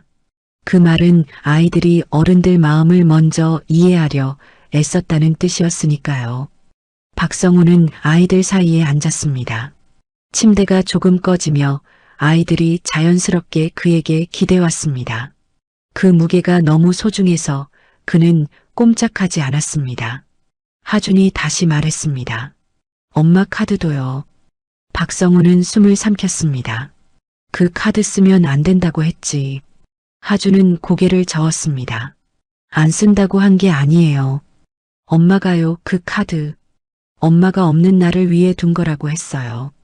그 말은 박성우의 가슴을 정면으로 때렸습니다. 그동안 자신만 모른 척하고 있었던 것들이 아이들 입에서 하나씩 꺼내지고 있었습니다. 할인이 조심스럽게 말했습니다. 엄마가요. 아빠 힘들면 쓰라고 했어요. 아빠가 혼자 다 하려고 하지 말라고 했어요. 박성우는 그제야 고개를 숙였습니다. 눈물이 떨어질까봐 아이들 얼굴을 똑바로 볼 수 없었습니다. 정미연은 모든 걸 혼자 짊어진 게 아니었습니다. 아이들에게도 준비를 시켜두었던 겁니다. 박성우는 떨리는 목소리로 물었습니다. 그럼 너희는 오늘 아빠가 카드 쓴 거 알고 있었니? 하주는 잠시 망설이다가 대답했습니다. 네. 아빠가 안 쓰면 우리가 이 집에서 나가야 하는 것도요. 그 말은 너무 담담해서 더 아팠습니다. 아이들은 이미 마지막을 계산하고 있었습니다. 어른보다 훨씬 빨리요. 할인은 박성우 손을 꼭 잡았습니다. 아빠 그래서 괜찮아요. 엄마가 그랬어요. 마지막이면 써도 된다고. 박성우는 그 말을 듣고 아이들을 끌어안았습니다. 아이들의 체온이 그대로 전해졌습니다. 그 온기가 없었다면 그는 무너졌을지도 모릅니다. 박성우는 아이들 머리 위로 천천히 말했습니다. 아빠가 몰랐어. 아빠가 너희보다 늦었네. 하주는 고개를 저었습니다. 아빠 늦지 않았어요. 엄마가 아빠 믿었잖아요. 그 말에 박성우는 결국 울음을 참지 못했습니다. 소리를 내지 않으려 입을 막았지만 어깨가 크게 흔들렸습니다. 아이들은 아무 말 없이 그를 안아주었습니다. 그 모습이 오히려 어른 같았습니다. 잠시 후 박성우는 숨을 고르고 아이들을 다시 눕혔습니다. 이제 자자. 내일 학교 가야지. 할인은 눈을 감기 전에 물었습니다. 아빠, 그 할아버지 다시 와요. 박성우는 잠시 망설이다가 대답했습니다. 올 수도 있고 안 올 수도 있어. 그건 아직 몰라. 하준이 조용히 말했습니다. 와도 괜찮아요. 아빠만 옆에 있으면요. 박성우는 그 말을 마음 깊이 새겼습니다. 아이들에게 중요한 건 진실보다 함께 버텨줄 어른이라는 걸 그제야 분명히 알았습니다. 아이들 방불을 끄고 나오는 길에 박성우는 거실에 멈춰 섰습니다. 오늘 하루가 머릿속을 천천히 지나갔습니다. 카드 결제, 윤택은, 그리고 아이들의 고백. 그는 깨달았습니다. 이 집에서 가장 많은 걸 알고 있었던 사람은 자신이 아니라 아이들이었다는 사실을요. 아침은 아무 일도 없었던 것처럼 찾아왔습니다. 햇빛은 어제와 다르지 않았고 골목의 소음도 늘 듣던 소리였습니다. 하지만 박성호에게 그 아침은 전혀 평범하지 않았습니다. 눈을 뜨는 순간부터 가슴 안에 무언가 단단히 걸려 있었거든요. 그는 아이들 방 문을 먼저 바라봤습니다. 문은 닫혀 있었고 안에서는 익숙한 숨소리가 들려왔습니다. 그 숨소리가 오늘도 이어지고 있다는 사실 하나로 그는 간신히 일어났습니다. 부엌에서 물을 끓이며 박성호는 어젯밤 아이들의 말을 떠올렸습니다. 아이들은 이미 알고 있었습니다. 엄마가 왜 카드를 남겼는지, 아빠가 왜 끝까지 버티려 했는지, 그리고 이 집이 얼마나 위태로운지도요. 그 사실이 박성호를 부끄럽게 만들었습니다. 지켜주고 있다고 믿었는데 사실은 아이들이 먼저 마음을 다잡고 있었던 겁니다. 그때 현관 초인종이 울렸습니다. 박성호는 손에 들고 있던 주전자를 내려놓았습니다. 놀라지는 않았습니다. 어제부터 이미 예감하고 있었으니까요. 그는 숨을 고르고 현관으로 향했습니다. 아이들이 깰까봐 발소리를 최대한 죽였습니다. 문을 열자 윤태근이 서 있었습니다. 이번에는 혼자가 아니었습니다. 조금 떨어진 곳에 수행 비서처럼 보이는 남자가 서 있었습니다. 윤태근은 먼저 고개를 숙였습니다. 아침부터 찾아와서 죄송합니다. 박성호는 문을 완전히 열지 않은 채 대답했습니다. 무슨 일로 오셨습니까? 윤태근은 곧바로 본론으로 들어가지 않았습니다. 현관 안쪽을 한번 바라보고 아이들 기척이 없는 걸 확인한 뒤 말했습니다. 잠깐만 이야기 나눌 수 있겠습니까? 박성호는 잠시 망설이다가 고개를 끄덕였습니다. 아이들 없을 때만요. 윤태근은 그 조건을 바로 받아들였습니다. 물론입니다. 거실에 마주 앉은 두 사람 사이에는 묘한 긴장이 흘렀습니다. 윤태근은 준비해온 서류 봉투를 테이블 위에 올려두었습니다. 박성호는 그 봉투를 보자마자 무엇이 들어있는지 짐작할 수 있었습니다. 돈이었습니다. 혹은 돈으로 해결하려는 제안이었겠지요. 윤태근이 입을 열었습니다. 아이들 교육과 생활에 필요한 비용을 제가 책임지고 싶습니다. 집 문제도 바로 정리할 수 있습니다. 그 말은 조심스러웠지만 분명했습니다. 박성호는 봉투를 열어보지 않았습니다. 열어보는 순간 거절하기 어려워질 것 같았거든요. 박성호는 천천히 고개를 저었습니다. 그건 받을 수 없습니다. 윤태근의 얼굴이 미세하게 굳었습니다. 왜입니까? 그 질문에는 놀람이 섞여 있었습니다. 윤태근은 지금까지 돈을 거절당한 적이 거의 없었을 테니까요. 박성호는 시선을 피하지 않고 말했습니다. 아이들 앞에서 동정처럼 보이는 선택은 하고 싶지 않습니다. 아이들은 이미 많이 알고 있습니다. 이제는 더 이상 숨기고 싶지 않습니다. 윤태근은 잠시 말을 잃었습니다. 그는 박성호를 다시 바라봤습니다. 가난하지만 고집스러운 남자가 아니라 아이들 앞에서 끝까지 서보려는 아버지로 보였을 겁니다. 윤태근은 낮은 목소리로 말했습니다. 그럼 저는 뭘 할 수 있습니까? 박성호는 잠시 생각했습니다. 그리고 조용히 대답했습니다. 사과하십시오. 조건 없이. 그리고 아이들이 원할 때만 다가오십시오. 그 말은 윤태근의 가슴을 정면으로 때렸습니다. 그는 한동안 아무 말도 하지 못했습니다. 돈이 아닌 사과, 조건이 없는 접근. 그건 그가 평생 익숙하지 않았던 방식이었거든요.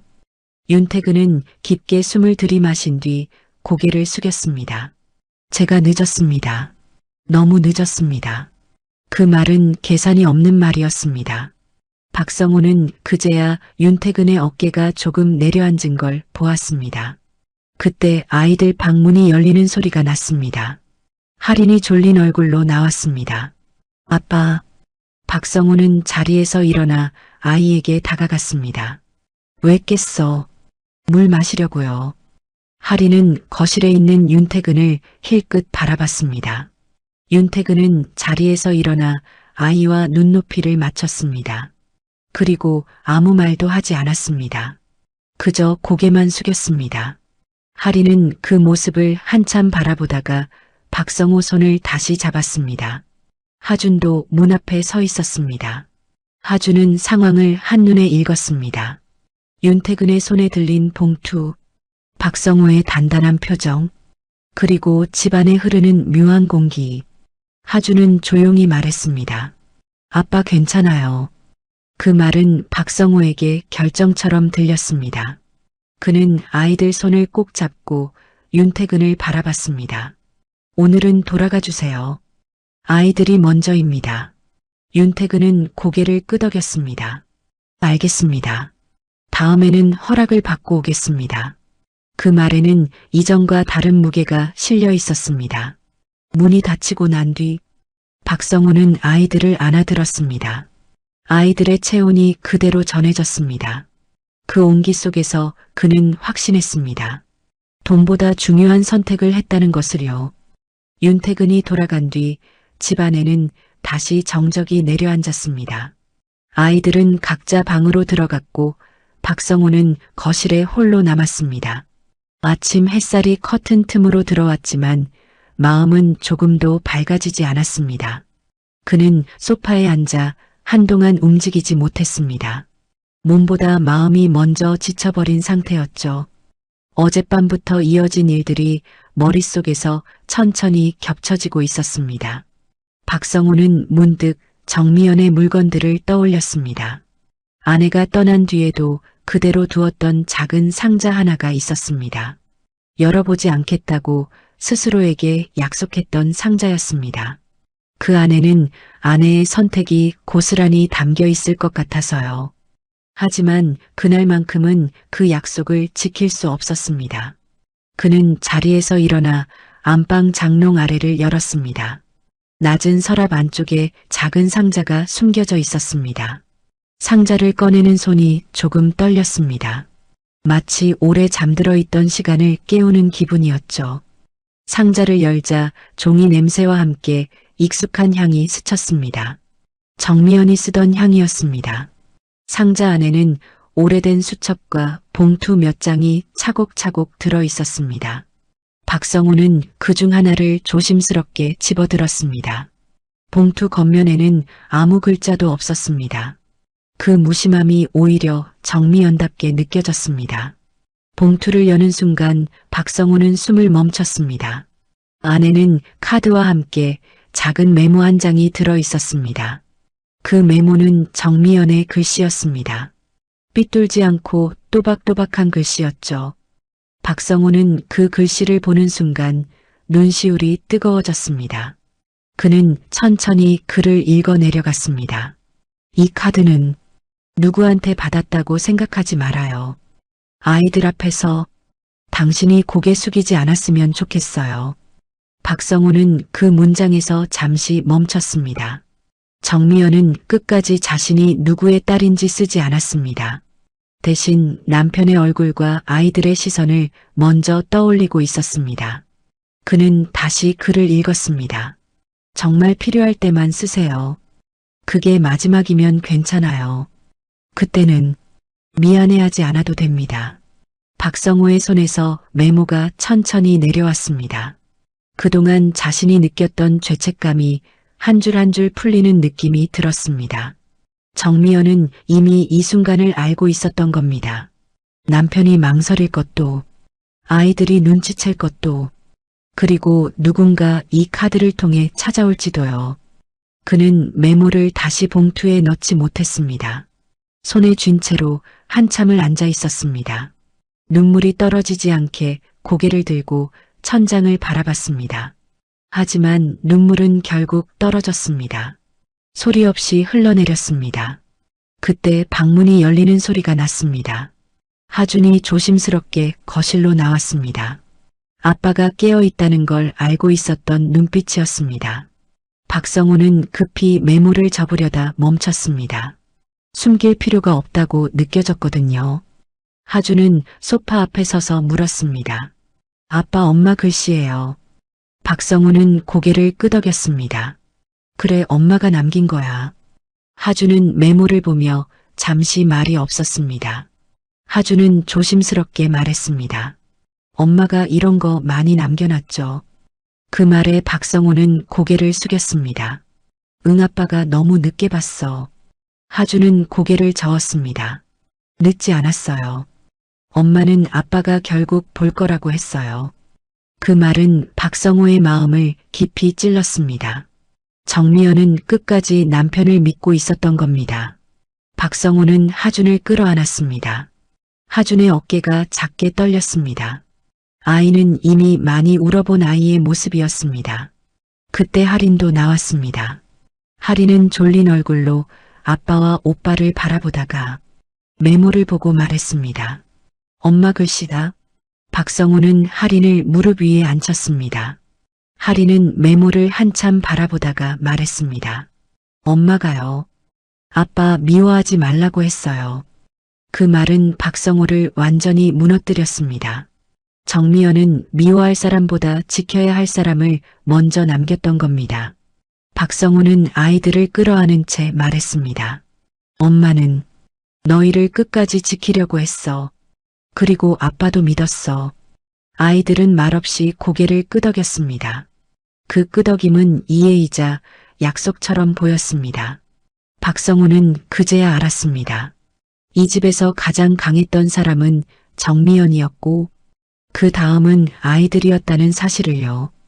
그는 메모를 접어 다시 상자에 넣었습니다. 이번에는 숨기기 위해서가 아니라 지키기 위해서였습니다. 그리고 마음속으로 다짐했습니다. 이 선택의 끝에서 더 이상 도망치지 않겠다고요. 며칠이 흘렀습니다. 시간은 늘 그렇듯 아무 일도 없었던 얼굴로 흘러갔지만 박성우의 하루는 매 순간 조심스러웠습니다. 문자 하나, 전화 한 통에도 마음이 먼저 반응했고 아이들 얼굴을 볼 때마다 스스로를 단단히 붙잡아야 했습니다. 괜찮다고 말하는 게 더 이상 습관이 아니라 선택이 되었기 때문입니다. 그날 오후 박성호는 관리사무소에서 걸려온 전화를 받았습니다. 목소리는 낮았고 말은 짧았습니다. 회장님께서 잠깐 뵙고 싶다고 하십니다. 박성호는 대답을 서두르지 않았습니다. 아이들이 없는 시간인지부터 확인했습니다. 아이들 없는 시간에만 가능합니다. 상대는 잠시 멈췄다가 대답했습니다. 그렇게 전하겠습니다. 약속 장소는 화려하지 않았습니다. 윤태근이 소유한 수많은 공간 중 하나였지만 그날의 장소는 일부러 눈에 띄지 않는 작은 사무실이었습니다. 박성우는 그 선택이 우연이 아니라는 걸 느꼈습니다. 윤태근은 먼저 자리에서 일어나 고개를 숙였습니다. 와주셔서 감사합니다. 박성우는 고개만 끄덕였습니다. 용건이 무엇입니까? 윤태근은 테이블 위에 서류 한 묶음을 올려두었습니다. 두툼하지 않았습니다. 그 점이 오히려 박성우를 긴장하게 만들었습니다. 윤태근은 천천히 말했습니다. 아이들에 대한 이야기입니다. 박성우는 숨을 들이마셨습니다. 돈 이야기라면 들을 생각 없습니다. 윤태근은 고개를 저었습니다. 알고 있습니다. 그래서 오늘은 드리러 온 게 아닙니다. 윤태근은 서류를 한 장씩 넘겼습니다. 그 종이들에는 숫자보다 문장이 많았습니다. 윤태근은 그중 한 장을 박성우 앞으로 밀었습니다. 유언장 초안입니다. 박성우는 그 말을 듣고도 바로 종이를 보지 않았습니다. 아직 살아계시지 않습니까? 윤태근은 씁쓸하게 웃었습니다. 그래서 지금 쓰는 겁니다. 윤태근은 천천히 설명했습니다. 아이들 앞으로 직접적인 상속은 하지 않을 생각입니다. 박성우는 그제야 고개를 들었습니다. 무슨 말씀이십니까? 윤태근은 또렷하게 말했습니다. 돈을 남기지 않겠습니다. 아이들이 원할 때까지는 아무것도 쥐어주지 않겠습니다. 박성우는 잠시 말을 잃었습니다. 그는 솔직히 다른 말을 예상하고 있었습니다. 거액의 신탁, 조건부 지원, 보호자 지정. 하지만 윤태근의 말은 그 모든 것과 달랐습니다. 윤태근은 말을 이어갔습니다. 제가 할 수 있는 건 다시 한번 망치지 않는 것뿐입니다. 돈으로 관계를 만들면 그건 또 다른 조건이 되겠지요. 박성우는 그 말을 천천히 곱씹었습니다. 그는 조심스럽게 물었습니다. 그럼 아이들에게는 아무것도 남기지 않겠다는 겁니까? 윤태근은 고개를 저었습니다. 아닙니다. 만날 권리는 남깁니다. 아이들이 원할 때 저를 볼 수 있는 권리만 남깁니다. 그 말은 박성호의 가슴을 묘하게 울렸습니다. 돈보다 훨씬 무거운 선택이었기 때문입니다. 윤태근은 덧붙였습니다. 아이들이 저를 가족으로 받아들이지 않아도 됩니다. 그 선택은 아이들 몫으로 남겨두겠습니다. 박성호는 한동안 말이 없었습니다. 그 침묵은 거절이 아니었습니다. 확인이었습니다. 이 사람이 정말로 내려놓았는지 아니면 또 다른 방식으로 주려 하는지를요. 박성호는 결국 말했습니다. 아이들 앞에서는 아무 약속도 하지 마십시오. 기대도 미안함도 강요하지 마십시오. 윤태근은 고개를 깊게 숙였습니다. 약속드리겠습니다. 그날 저녁 박성호는 집으로 돌아와 아이들 얼굴을 하나씩 바라봤습니다. 하리는 숙제를 하다 말고 물었습니다. 아빠 오늘 어디 갔다 왔어요? 박성호는 잠시 망설이다가 대답했습니다. 어른들 이야기 좀 하고 왔어. 하주는 눈치를 채고 물었습니다. 그 할아버지요. 박성호는 고개를 끄덕였습니다. 응. 하주는 잠시 생각하더니 말했습니다. 아빠 그 사람 돈 주려고 했죠. 박성호는 놀라서 아이를 바라봤습니다. 하주는 담담하게 덧붙였습니다. 그런 사람들 다 그래요. 박성호는 미소를 지었습니다. 이번에는 달랐어. 아무것도 안 주겠다고 하더라. 할인이 고개를 갸웃했습니다. 왜요? 박성호는 천천히 대답했습니다. 가족은 돈으로 되는 게 아니라고. 이제야 알았대. 아이들은 잠시 말이 없었습니다. 그리고 할인이 말했습니다. 그럼 괜찮아요. 안 받아도 돼요. 그 말에 박성호는 확신했습니다. 자신이 지켜야 할 것은 재산이 아니라 아이들의 선택이라는 것을요. 시간은 특별한 인사도 없이 흘러갔습니다. 박성호의 하루는 다시 반복되는 것처럼 보였지만 이전과는 분명히 달랐습니다. 아침마다 아이들 얼굴을 확인하는 눈빛이 달라졌고 괜찮다는 말을 쉽게 꺼내지 않게 되었습니다. 대신 오늘 무엇을 함께 할 수 있는지를 먼저 생각했습니다. 그 작은 변화가 집안의 공기를 천천히 바꾸고 있었습니다. 하주는 학교에서 돌아오면 가방을 내려놓고 먼저 부엌을 살폈습니다. 아빠가 있는지 없는지를 확인하는 습관이 생긴 겁니다. 하리는 현관 소리만 나면 달려나와 아빠 신발을 세어보았습니다. 신발이 두 켤레면 안심했고 한 켤레면 조용히 방으로 돌아갔습니다. 박성호는 그런 아이들의 모습을 모른 척하지 않기로 했습니다. 그날도 저녁 무렵이었습니다. 부엌에서 밥을 짓는 냄새가 집안에 퍼졌고 창밖에서는 이웃 아이들 웃음소리가 들려왔습니다. 박성호는 냄비를 불에서 내리며 생각했습니다. 이 집에도 다시 평범한 저녁이 돌아오고 있구나 하고요. 초인종 소리가 울렸습니다. 이번에는 놀라지 않았습니다. 박성호는 손을 닫고 현관으로 향했습니다. 문을 열자 윤태근이 서 있었습니다. 이번에도 혼자였습니다. 손에는 아무 봉투도 들려있지 않았습니다. 윤태근은 먼저 고개를 숙였습니다. 잠깐 인사만 드리러 왔습니다. 박성호는 문을 반쯤 열어둔 채 대답했습니다. 아이들 있습니다. 윤태근은 고개를 끄덕였습니다. 알고 있습니다. 그래서 문 밖에서만 인사드리겠습니다. 그 말은 약속을 지키는 사람의 말처럼 들렸습니다. 박성호는 문을 더 열었습니다. 그때 할인이 뒤에서 얼굴을 내밀었습니다. 아빠 누구예요? 박성호는 잠시 망설이다가 말했습니다. 전에 봤던 그 할아버지야. 윤태근은 아이를 보자 무릎을 굽혔습니다. 눈높이를 맞추되 손은 내밀지 않았습니다. 안녕하세요? 하리는 잠시 박성우 얼굴을 올려다봤습니다. 박성우는 고개를 끄덕였습니다. 그제야 할인이 말했습니다. 안녕하세요? 그 인사는 짧았지만 윤태근의 얼굴이 환해졌습니다. 그는 더 다가가지 않았습니다.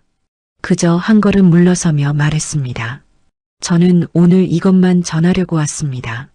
앞으로는 허락 없이는 오지 않겠습니다. 하준도 거실에서 나와 현관 쪽을 바라봤습니다. 윤태근은 하준을 보고도 같은 자세를 유지했습니다. 너희가 원할 때만 나를 봐도 된다. 원하지 않으면 보지 않아도 된다. 그 말은 약속처럼 또렷했습니다. 하준은 잠시 생각하다가 대답했습니다. 알겠어요. 그 대답에는 경계도 기대도 섞이지 않았습니다. 그저 받아들이는 태도였습니다. 윤태근은 더 말하지 않았습니다. 인사를 마치고 천천히 돌아섰습니다. 문이 닫히기 전 그는 마지막으로 말했습니다.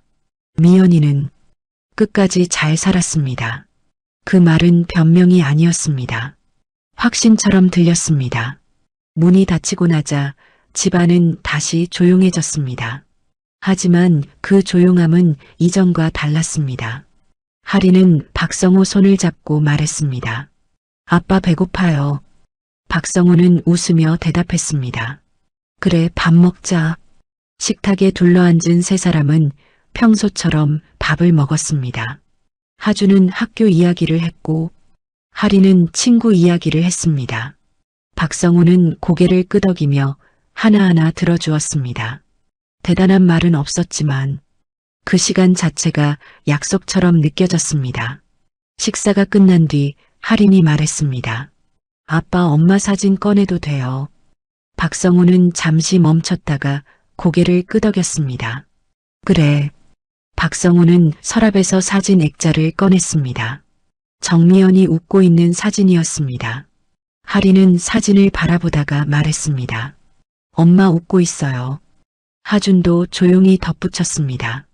괜찮다고 말하는 얼굴이야. 박성우는 그 말을 듣고 사진을 식탁 위에 올려두었습니다. 이제는 숨기지 않기로 했습니다. 정미연의 자리가 사라진 게 아니라 다른 형태로 남아있다는 걸 아이들과 함께 받아들이기로 했습니다. 그날 밤 박성우는 아이들 방 불을 끄며 말했습니다. 오늘도 잘 버텼다. 하리는 졸린 목소리로 대답했습니다. 아빠도요. 하주는 이불 속에서 말했습니다. 내일도요. 불을 끄고 나오는 길에 박성우는 거실에 다시 섰습니다. 사진 속 정미연을 바라보며 속으로 말했습니다. 당신이 남긴 선택이 이 집을 아직 붙잡고 있어요. 그는 알았습니다.